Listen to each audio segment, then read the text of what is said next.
So the last question I would like you to ask you concerning Jesus Christ Superstar is, how does it all end?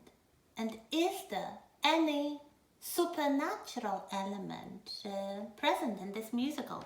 In this material, we are not talking about the real Jesus, we are talking about Jesus and his disciples as characters in this particular musical.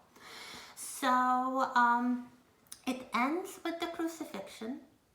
This is a very dramatic scene. This is really one of the most terrifying scenes that Andrew Lloyd Webber ever composed and ever written. So I wonder if you noticed, because this is very visible in the film version. I'm not sure all versions have the same element, but in the end you have the actors taking the tools of their trade, getting on the bus and probably returning home. But the actor who played Jesus is not with them. So I was always thinking, like, have they really killed him? Have they really crucified him? Or he was the only real character, real in this kind of diegetic sense, of course, and the rest were the actors, but Jesus was real. I don't know.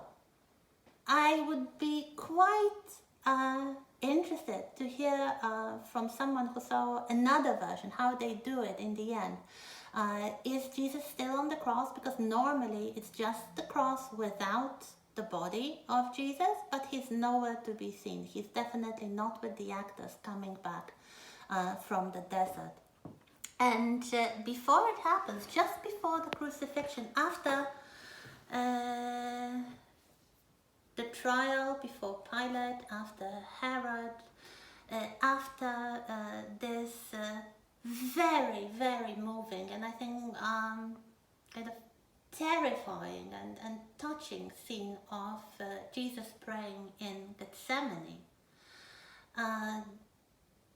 there are two moments which I think or can be interpreted as supernatural, as the creators of this musical adding a supernatural moment. So one would be Gethsemane.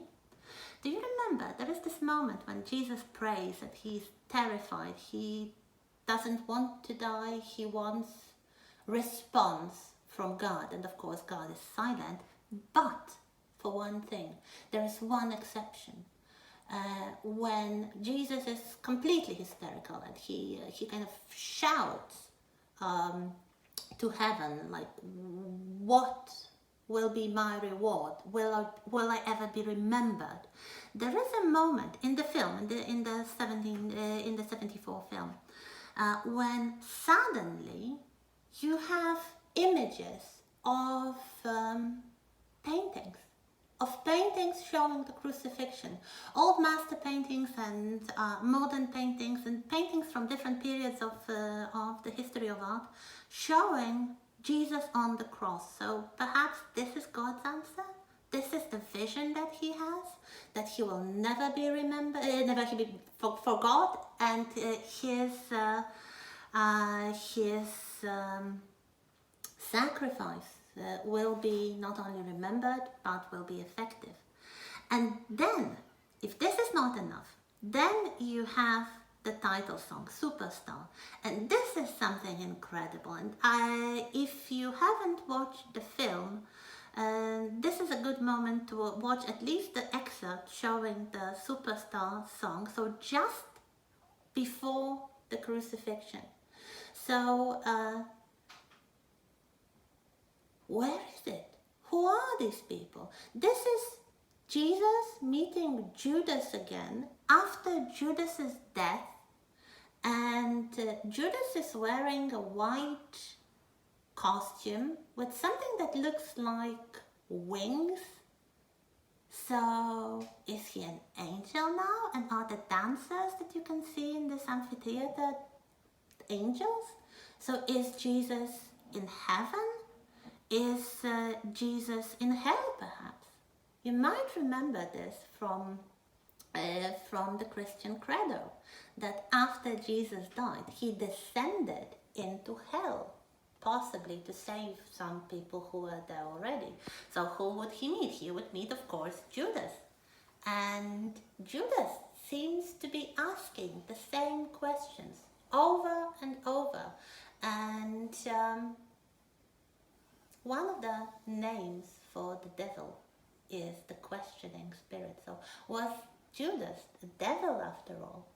So that's really something to leave you with, and something you have to decide.